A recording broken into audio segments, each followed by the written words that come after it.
3-mayda men 1000 ta ajmaniya qilgandim. Ya'ni 30-kun, disiplinani final kuni, oxirgi kun. Endi hozir menga bitta narsa qiziq bo'lyapti. Shu bir oyning ichida jami qancha ajmaniya qildim? Hozir sizlar bilan sanaymiz shu narsani. Qani, let's go. Ko'rib turganinglardek, har xil ajmaniya qildim. Bitsepsga ajmaniya, tritsepsga ajmaniya, kamoliy ajmaniya, u hammasi har xil joyga beradi. Xullas boshida men shunaqa 30 kunlik challenge olmoqchi edim YouTube ga.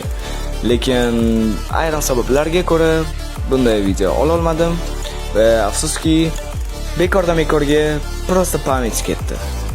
Ko'rib turganinglardek, bir kuni 20 ta ajmaniya qildim, ikkinchi kuni 100 ta ajmaniya qildim, uchinchi kuni 200 ta ajmaniya qildim. Shunaqa qilib har xil.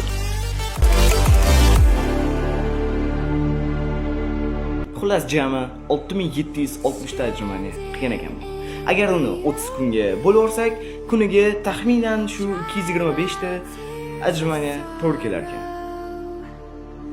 Birodarlar, disiplinasiz natijaga erisha olmaysizlar.